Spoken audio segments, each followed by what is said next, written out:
All right. Another day, another dollar I have not earned yet.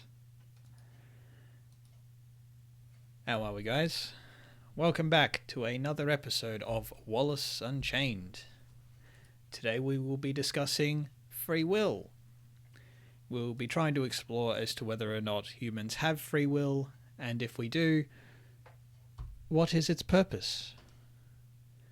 So, before I begin, I'd like to say that yes, I do have my own answer to this question, and when we get to that part of the discussion, I want you guys to remember an important detail. Evolution has a consistent aspiration for all of history, the instinct for survival. Now, with that in mind, let's get into the episode.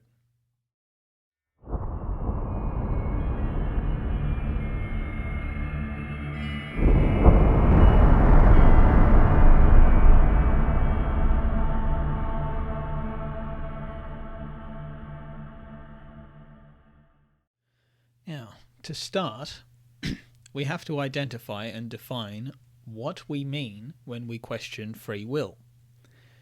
Now, as far as I know, it's always meant to be a natural phenomenon that a person can make their own choices of their own will. Pretty easy. This seems to be fundamentally true, as anyone can demonstrate this right now if they wanted to, just by making a decision to do something, be that rational or irrational in nature, doesn't really matter. Like, if I wanted to, I could just take this pen and, for no reason at all, throw it at the camera. That was a bit harsh, but anyway. What seems to bring this into question is one recognizes that there are influencing factors in our decisions. We recognize that it's not free in its totality because it's not free from influence. However, this recognition makes us conveniently forget what the phrase was originally supposed to mean, that you make your own choices of your own will. This means, conversely, nothing else is making the choice for you. It is you who has to make that move. Now, of course, there's limiting factors. Information is received from the past, and it's that information we act on.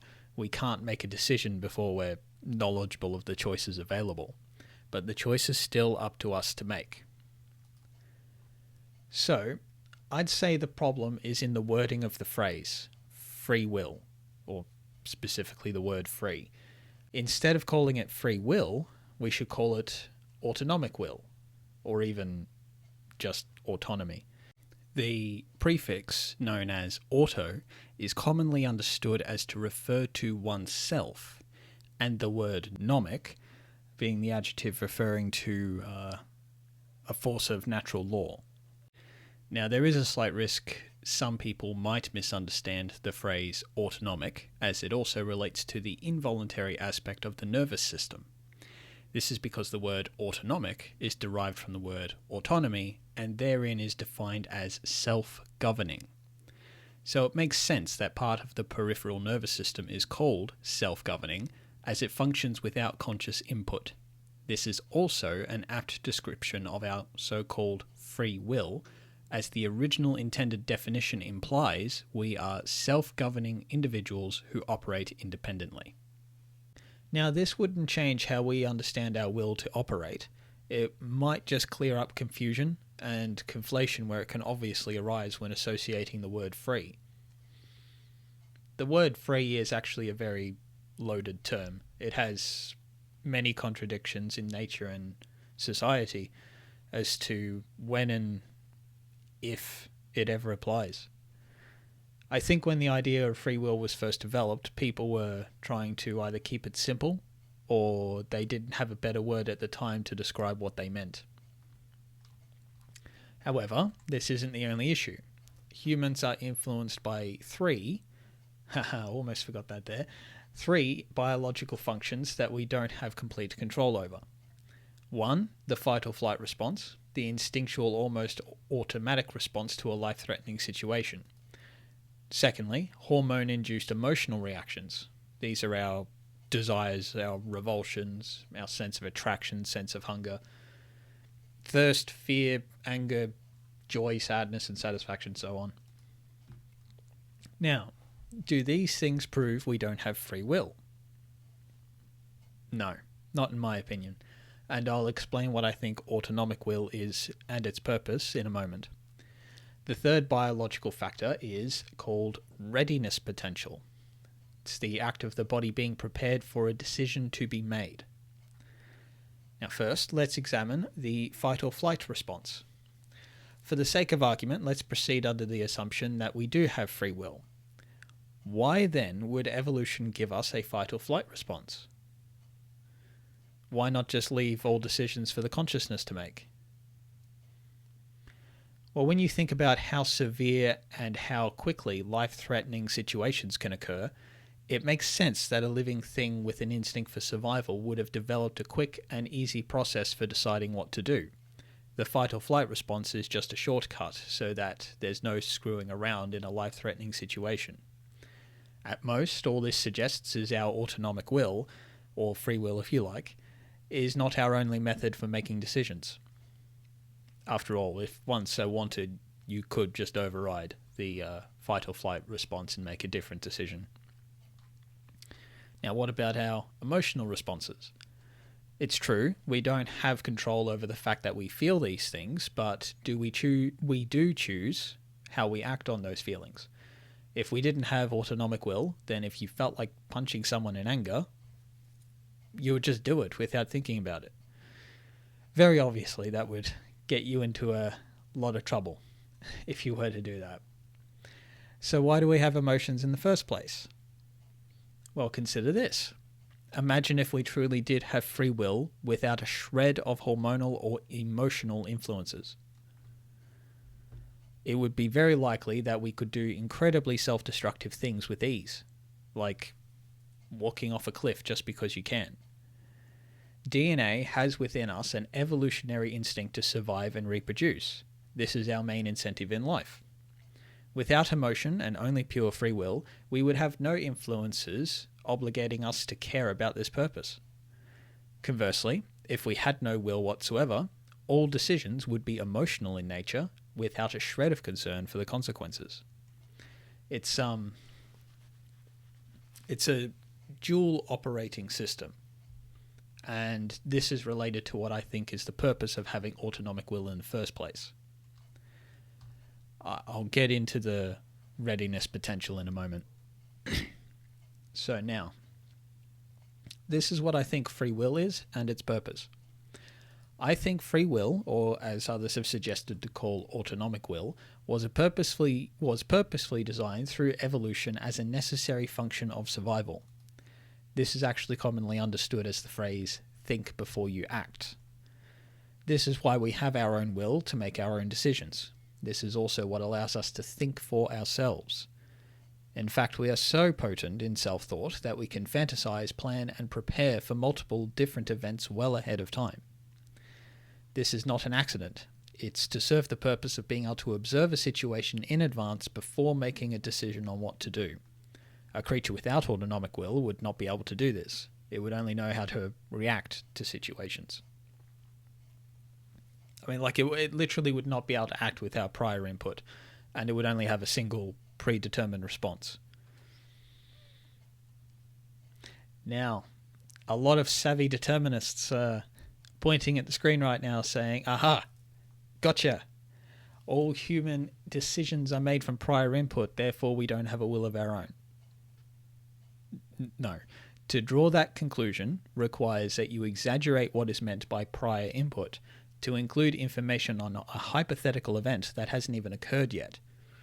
What I mean by prior input regarding a creature without a will of its own is that it would not react to a threat until that threat has made physical contact. We, on the other hand, have the ability to observe a situation or even imagine one well in advance and make our own decisions before we even remotely come close to having physical contact with a threatening entity, whether that be an animal or the environment. This, in my opinion, is the basic purpose of having autonomic will. It's a function of survival and a means of thinking for ourselves to plan and manage our lives and improve our living conditions. It's all tied into the instinct to preserve and reproduce the species. It's part of how we try to implement the best means of doing that and to adapt to a variety of new or unknown situations. I think this is the primary reason why the consciousness itself exists. I think that is the specific mechanism required for this kind of autonomy to be utilized, to be implemented. Now, there's two more things to address. There was a number of tests conducted to determine whether or not we had free will by using electroencephalograms to read a person's brain activity while making choices. These found two interesting points. One is readiness potential, where the brain is prepared to make a decision prior to the conscious choice to proceed with the decision. This was falsely interpreted by many as the brain already deciding on what to do before the person is consciously aware of the decision. I think it would be more accurately interpreted as the brain being aware of the choices available and has prepared the body for any of those choices. It still comes down to you, the conscious mind, to make a choice. It makes sense that free will is not as simple as snap, done, I have made a choice. Of course, there'd be a process to it. Like, a gun doesn't just fire bullets. The bullets are loaded prior to each shot. You could compare this to the readiness potential of the brain being ready to make a choice. Furthermore, these tests were conducted in a controlled environment where you had a cooperative test subject.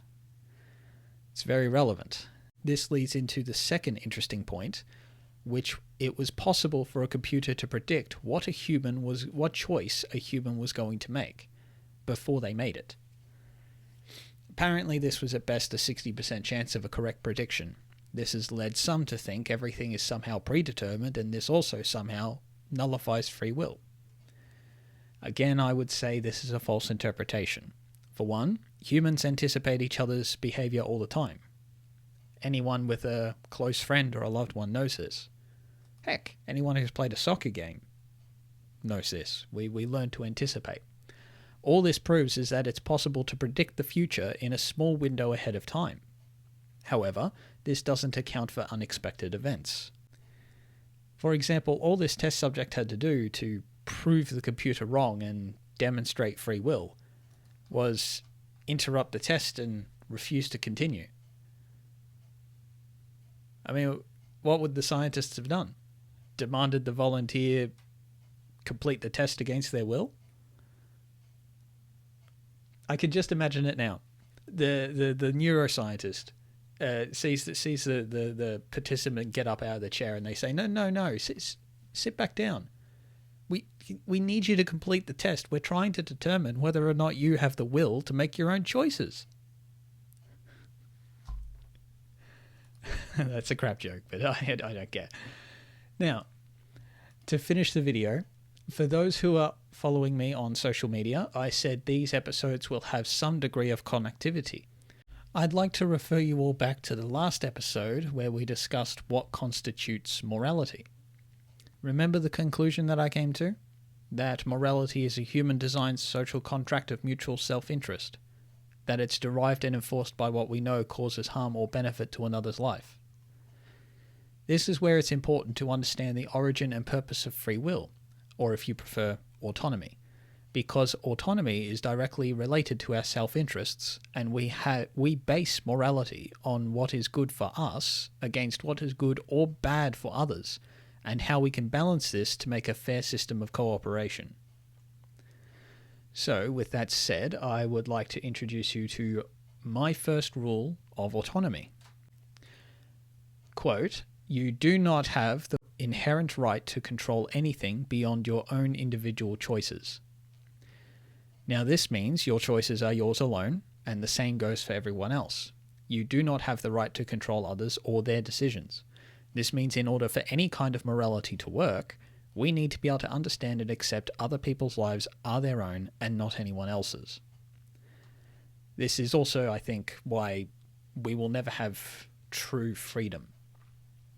And it will always be a kind of permitted freedom. This is actually a good thing, because true freedom would be giving license to anyone to impose their free will on others and suppress their autonomy, suppress their freedoms.